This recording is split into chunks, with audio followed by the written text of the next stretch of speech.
Hello everybody, today we are driving a car which drinks as much as a Ferrari, rusts as bad as an old Alfa Romeo, and has a maintenance cost, reliability, reputation which makes a V8 Maserati look like a cheaper alternative. And you can add to that as well the fact that the numbers for this car on paper are so pathetic that it would be the Joker in a Top Trumps pack. Yet in this video, I'm going to tell you why I think you should buy a Mazda RX-8 instead of a 911. Has that bold ginger YouTube dad guy gone mad? Well, look, give me a chance. Let me explain. My name's Ben. Welcome to Dadcast. Welcome back to the channel, everybody. I have for years now been conducting an anecdotal study asking dads, what is your dream car? And by far the most common answer that they come back to me with is a 911. However, I've got two main arguments as to why I think one of these would be a better thing to buy in 2025. But first up, what are we actually driving today? So this is a 2010 R3 Mazda RX-8. 2010 being key because that is the final year that these were in production. It's got a 1.3 litre naturally aspirated Wankel Rotary petrol engine, which produces a fairly impressive 232 horsepower, but a rather pathetic 159 pound-feet of torque. So if you are somebody who, for whatever reason, is currently stuck lumbered with daily driving a Nissan Qashqai, but you see another dad who's got an RX-8, you can really wind them up by saying that your car has got more torque than theirs. And despite that very strange but lightweight engine, these still weigh just shy of 1,400 kilograms. So effectively the same as the much more powerful 911 of the similar era. This car is equipped with a glorious 6-speed manual gearbox, and it sends all the power to the rear wheels. So first up, I want to quickly talk about the looks, and I think it's fair to say, obviously, that the aesthetics of an RX-8 is not going to make your heart skip a beat like the silhouette of a 911. In fact, for me, I always held the opinion that obviously this being the successor to the RX-7, well, I think the RX-7 is one of the most beautiful designs that came out of the glory era for Japanese cars, the 90s. And that's no doubt the reason why Mazda's latest concept car is based on the aesthetics of the RX-7 design language as opposed to the RX-8. However, in 2025, particularly with an R3 and in white, honestly, I challenge anybody to spend some time looking at one of these up close in the flesh and tell me that it is not a cool looking car today. And interior wise, I think it's fair to say that Japanese performance cars aren't known for having the finest interiors, but prior to actually driving this car, I was getting ready to tell you how even a 996 interior is a bit nicer than in here, but you know what, I'm not going to be that harsh about it. The instrument cluster is wonderful and ironically very similar to what you get in 911s. Some of the plastics are a bit questionable, but things like these sun visors, they're wicked. Amazing sun visors. You've even got somewhere up there to put your glasses as well. And these seats are wonderfully comfortable. I'm extremely supported here. Honestly, my lats are locked in. If I was driving my Maserati Gran Turismo today on one of the hottest days of the year, just wearing this plain white t-shirt, I would be sliding around like a sweaty toddler on grandma's leather sofa. And the steering wheel is wonderful as well. Lovely hard wrapped leather, perfect width in your hand, and the overall size of it as well. Oh, this is such a special driver focused place to be. But we all know the only time you could ever put a car in the same conversation even as a 911 is if it is driver focused. What is it like on a drive? And we're about to go onto a nice bit of B-road to test that out. But before we do that, I want to give you argument number one as to why you should buy one of these instead of a 911. And that's practicality. Right, so the RX-8 has some of these very cool looking suicide doors, which actually makes getting child seats in the back very easy because you've got loads of space. But it does have one Achilles heel, which I'm about to demonstrate to you now. And that's why I've got my good friend and owner of this car sat behind me, Ant, from the Sports and Touring YouTube channel, also JM and Friends, and the Radiator Arms podcast, which you do with Will the Plank and JM. So look, I can obviously get out here, being careful not to obviously touch the car next to me. That's absolutely fine. But if you had, you know, even a younger child, like, you would actually need to help them get out, wouldn't you? Because they would open the door and whack it into the car. Yeah. But we're now trapped, aren't we? I know, but Ben, this is the moment I've been waiting for. Today is far too hot for a man hug. I think the easiest thing will be for you to get back in the car. Okay. Close this, and then I get out, and then I open the door for you. But even me now, like, well, okay, so what now? I need to like trap myself in here, shut that. With that issue aside though, I mean, the rear practicality is fantastic. And you do, of course, have two sets of Isofix and top tether points on the rear parcel shelf. But most crucially, though, for the purpose of this video, it's a lot more practical, a lot more space in the back than a 911. Undeniably, right? Without a doubt. You wouldn't have been able to sit in the back behind somebody in a 911, would you? No. And boot practicality as well. This has got 290 litres. The lip is quite high, but it's quite deep and it goes really far back. So this is more than twice the size, literage, of a 911's boot. So it is undeniably more practical. Right, let's take this for a drive. Oh, no, hang on. Before I do, Ant, I've got a present for you. My lovely sponsors, Nextbase, I asked them to give me a dash cam to give to you. And look, they've got this Pico here. Should we fit it to the car now? Yeah. Just quick. Obviously, hopefully you won't need it. But if you did need it and it was a questionable situation, something happened and you knew you weren't in the wrong, you'll be very glad that I put that in today.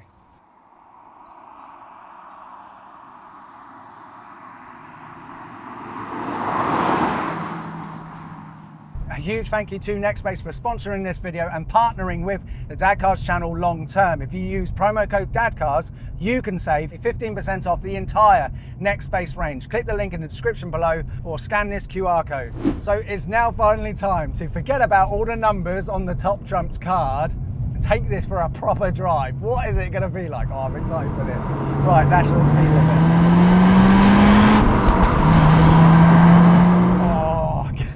So yeah, look, you can feel the lack of torque. You do really need to rev it out. This revs all the way up to 9,000 RPM, but low in the rev range. It reminds me of what my first sports car was like, the Mark II MR2. You really had to rev that to get the performance out of it as well. But instantly, this gearbox is so satisfying. In fact, of all the cars I've ever owned, the most satisfying gearbox I've ever had was my Honda S2000. And I believe, correct me if I'm wrong, this is the same gearbox that was in the S2000.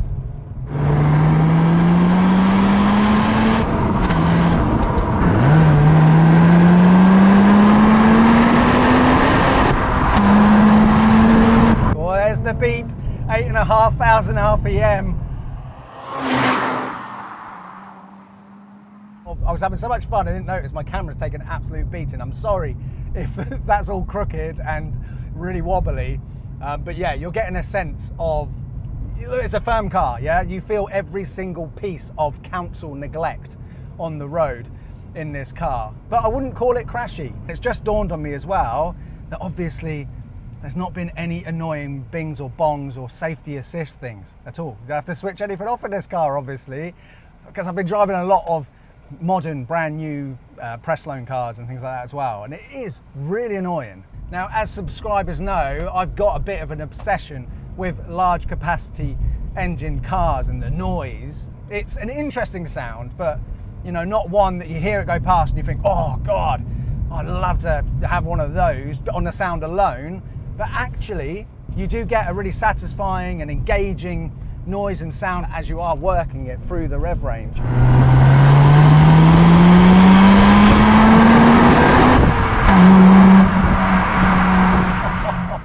And pair that with this wonderfully weighted steering as well. I mean, just the whole car feels so agile. Honestly, the S2000, I was constantly losing the tail end in that car. The confidence that it gives you, it's the first time I've ever driven one of these. But yeah, the confidence that I've got straight away. Oh, it's nice sometimes driving by yourself without kids in the car, isn't it? I'm going to have a few more wrinkles in the face after driving this, I think.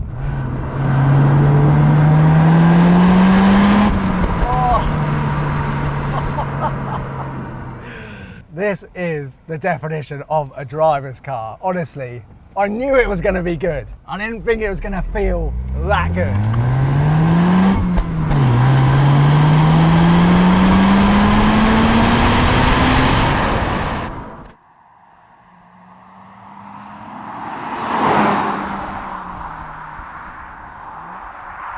But before I rush back to Anthony and try to strike a deal on buying this car because it's so amazing, or before any of you watching rush to the classifieds, we need to talk about running costs, don't we? Because when it comes to miles per gallon, this little tiny 1.3 Wankel Rotary engine is anything but economical.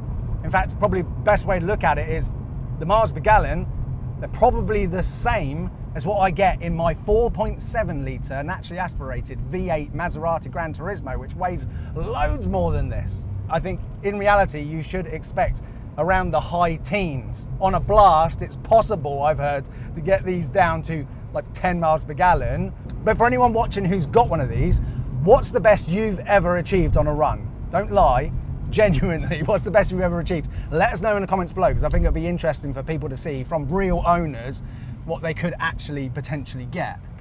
And to go with the supercar miles per gallon, these also cost the same as a V12 Ferrari for road tax, £760 at time of recording.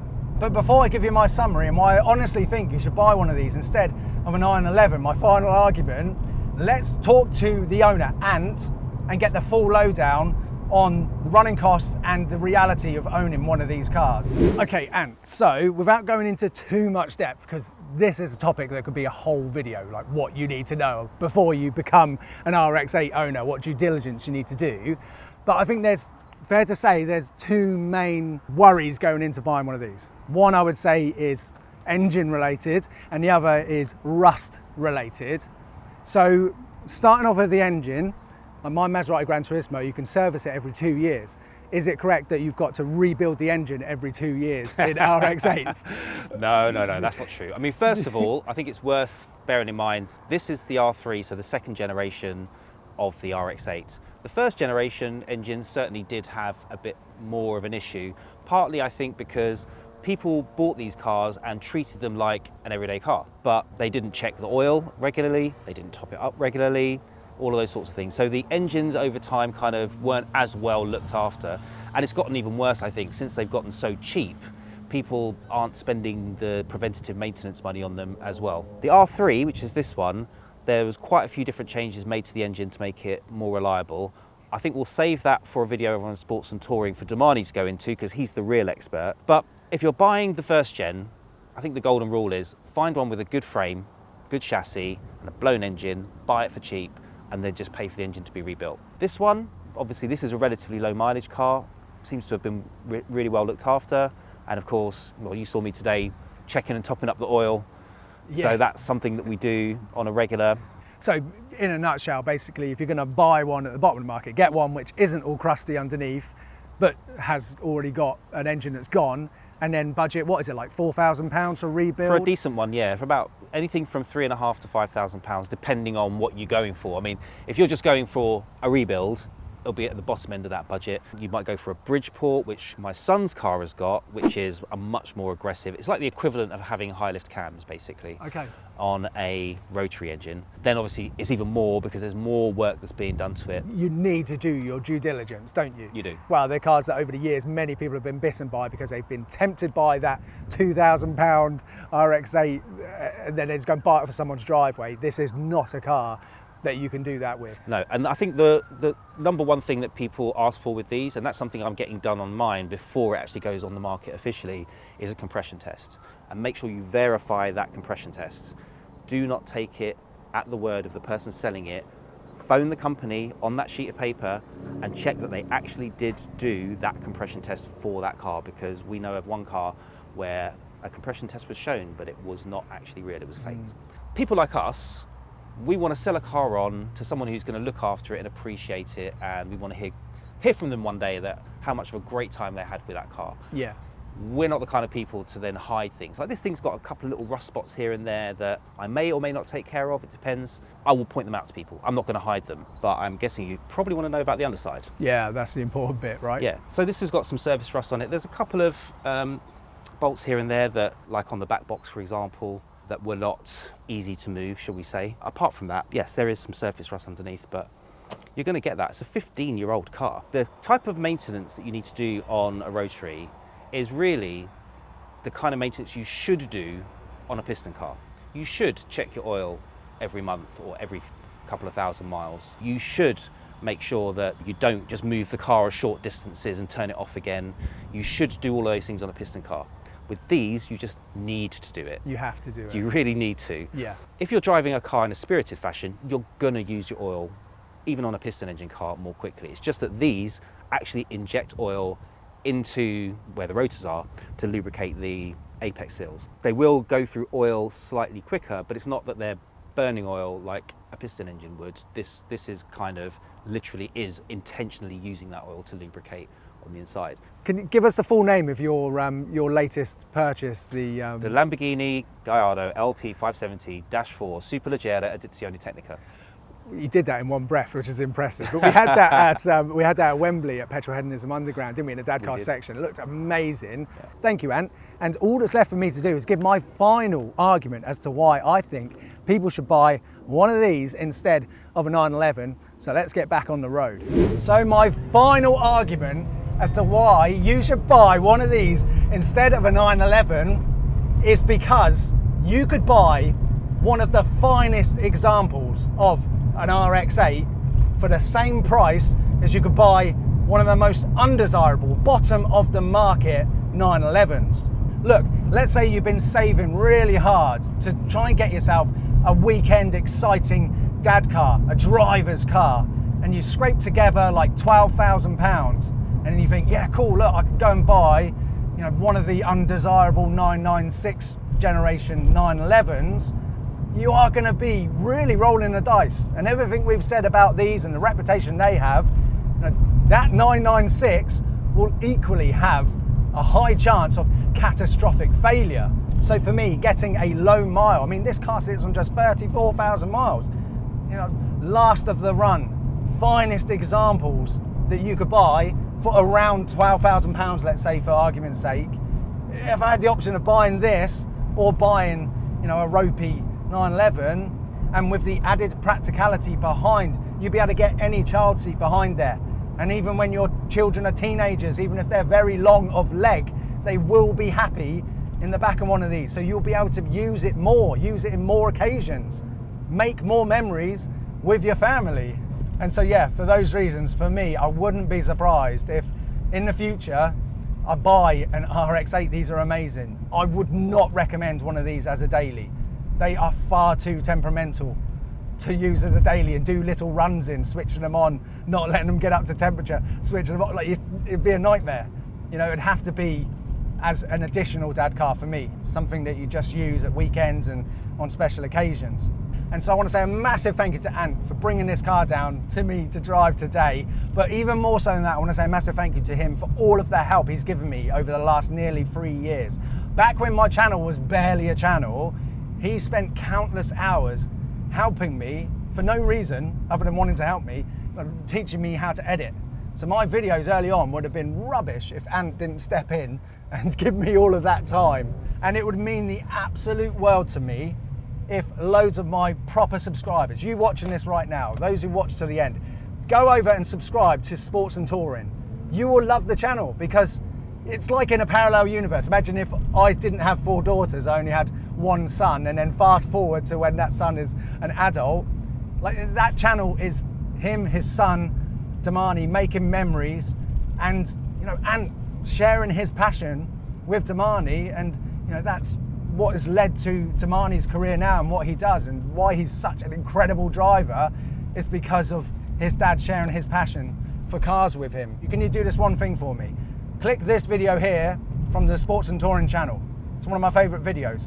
Or if you've already seen that, check out this video here of when I was on the JM and Friends channel, the other channel that Ant does. And of course, anyone who listens to podcasts, check out the Radiator arms. And I'll see you on the next one. Bye-bye.